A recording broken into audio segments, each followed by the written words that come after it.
What is the one thing that limits us modern people today? Most fundamentally, I think it's our emotions and our relationship with our emotions. I think it's something that over time has become extremely improper in how we relate to our own emotions internally within our mental state. For example, given the situation we're in today, for example, everything today is very easy, very simple.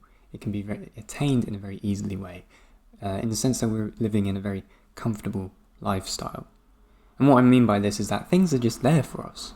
We can go and get food in a very simple, easy way. Things are not extremely expensive or extremely difficult to attain as they were 100 years ago or so. Things are easier. We can be nullified by dopamine release, which can be attained in a very simplistic, easy way through the attainment of the internet with entertainment, or people then get addicted to certain forms of entertainment like pornography or any of these types of things, or drugs or addictions, alcohol, all of these types of things, right? And of course, we have these foods which we eat, which are very unhealthy for us, but again, are mostly made, we can't even really refer them as food. It's not true food, it's not truly nutritious food. It's food which instead is made for you to be addicted to give you a sort of sugar rush or high. And these things comfort us and put us back into this kind of lower mundane level of consciousness. It doesn't expand our consciousness. It kind of keeps us with what David Lynch would say as like a golf ball sized consciousness. And then with a golf ball sized consciousness, we can only then perceive things in a golf ball sized way. We can only expect from the world with a very small window. We can only see things in a very narrow way.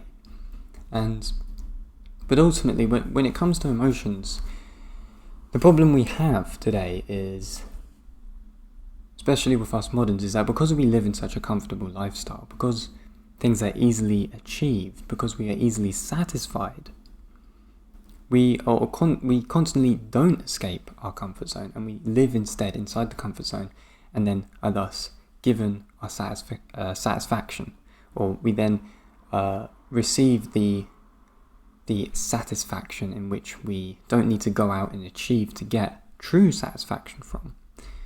And this is the issue with what we get with emotions, because what happens when we step outside of our comfort zone and we approach a situation which causes us to have emotional responses?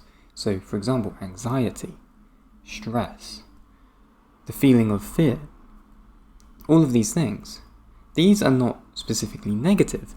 And what happens, right, is you could maybe say this is maybe pop psychology, but we have this kind of analysis, or maybe a modern analysis, of people saying that these are either negative emotions or positive emotions.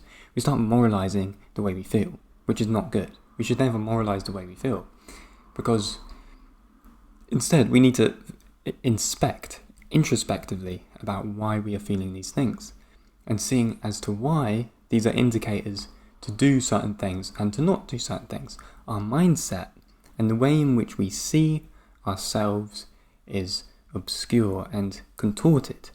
Instead of seeing or feeling this rise of anxiety, it's actually an indicator that we actually need to go and do that thing, because it's our body saying, well, look, you haven't done this before, and two, it will actually do you some good, because you will make the uncomfortable more comfortable, and then you will become more confident in that scenario the more you do it with practice. Practice makes perfect, supposedly, but it does actually introduce us to new ways of holding ourselves, in different ways of being alive, in being this world that we live in.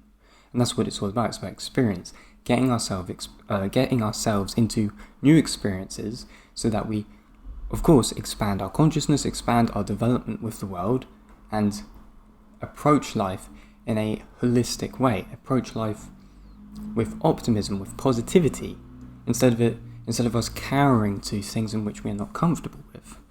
And this, I think, is fundamental, because, of course, if we only live inside a comfortable lifestyle, we're going to start negatively degrading our own emotions. We're going to start perceiving them in a bad way. And this only happens from coming from a place that's foundationally comfortable. Because if you're in that position of comfort, then we're not exactly in touch with our emotions. We're not in touch with the fire that's within us, or the thumos, or the spiritedness that resides in our soul. We're not really existent in that area. And this is something that we get with modern society, corporatism. I mean, even with a lot of the people that are coming onto the program that I've been talking with and doing calls with and consultations, is that they're talking about how to get back in touch with their spirit, because they would follow up with following their passions, but then of course modern society has corporatized their passions into something that can be easily boxed up and sent out to other people, right? So for example, the media or producing film, then they get into a corporate job, and then that ruins their passions because they are not given the creative freedom that they wish to have.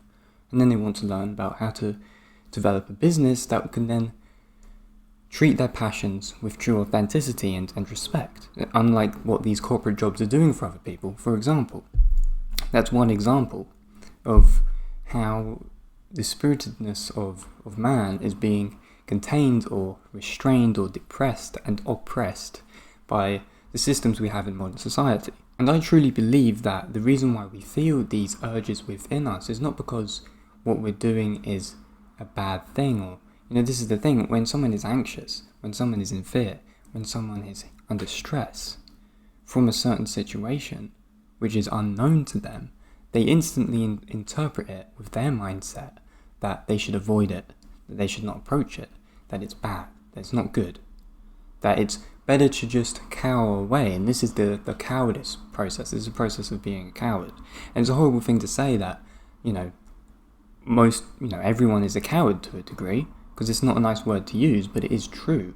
We do cower away, we do hide ourselves away from things in which we have not gained experience from before, but it's that leap of faith in which allows us to take that chance and to step into the unknown and garner what we can from that experience. And by doing that over and over again, we then gain more experience, more knowledge, and attaining the truth of our experience, of our empirical existence in this earth. And that's where we get wisdom from. That's where we get gnosis, what the Gnostics called, gnosis, because you're gaining experience through the world, and that experience through the world with your interaction with it is an authentic leap into the unknown, and attaining truth from the unknown through your experience gives you wisdom as a person. It gives you value. It gives you understanding of the real world in which you are living in.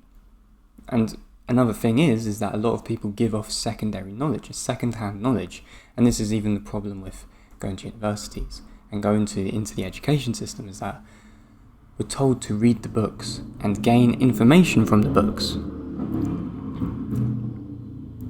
We're told to read the books and gain information from the books, and this of course is second-hand knowledge.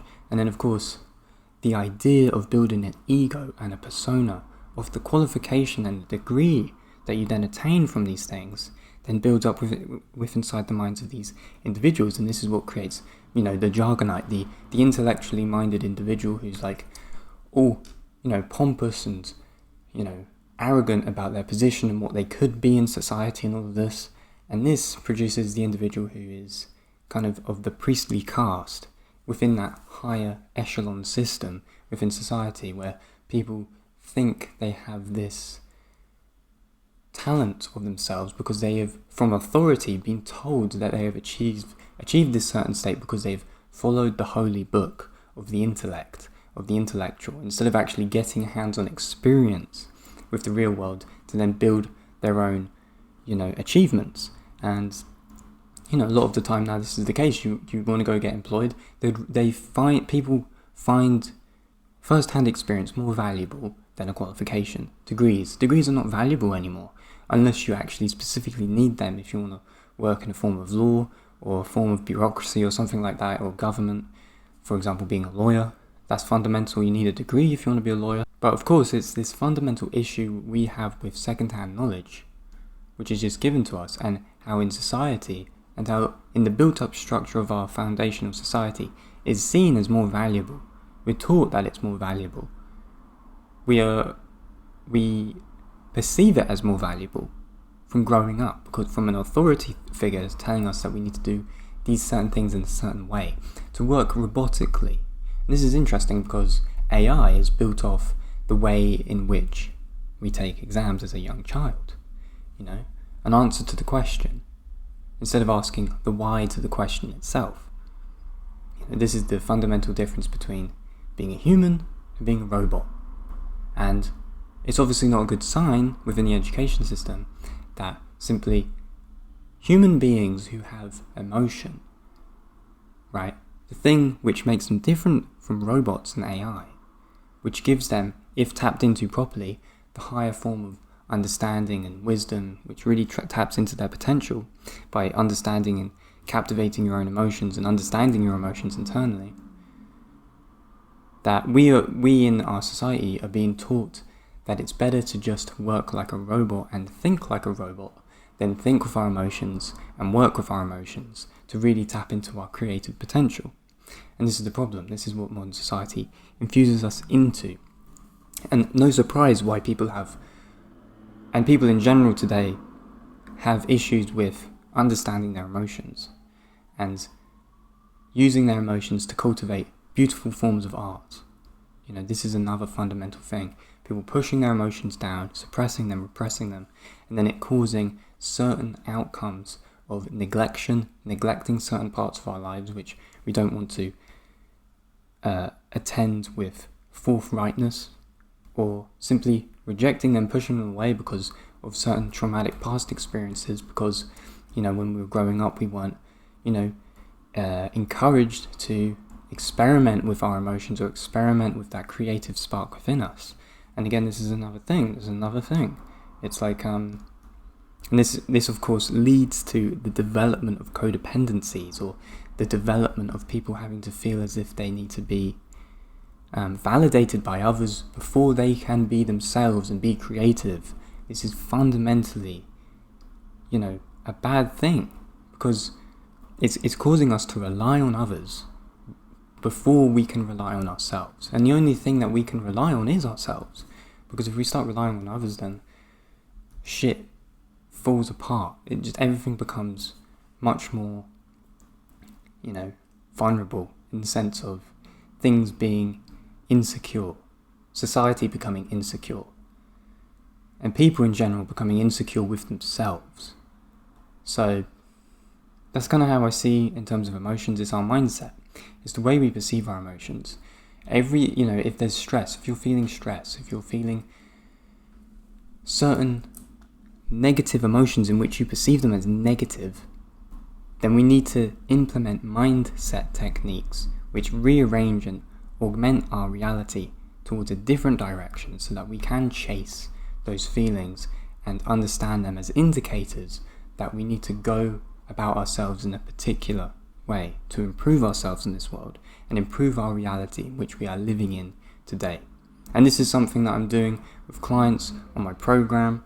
I'm actually doing it with the other coaches who are involved in my program. A lot of people have questions about what this Myoram Society thing is. If you want to know what it's about, apply for a free consultation call, and me or one of my colleagues will talk to you about it. It's basically a coaching network program. It's not run by me specifically and only me. Yes, I'm the founder of it, but there are multiple coaches in this, and the amount of coaches over time will be expanding because it's a network. We have coaches in many different disciplines, and what they do is they apply their expertise to clients that come in that are trying to seek help with certain things that they want to develop in.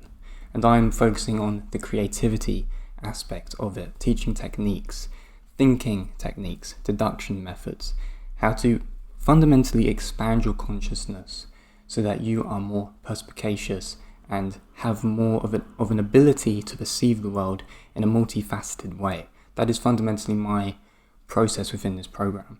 So if you're interested in understanding more about it, in the description there will be a link in my bio of a free consultation call link with Calendly, and you can set up your free consultation call and we can talk to you about the whole program, what it's about, and if you're suited to it, and all of these types of things. So if you're interested in doing that, go down the link in the description and I'll see you inside. So thanks for watching, and I'll speak to you in the next video.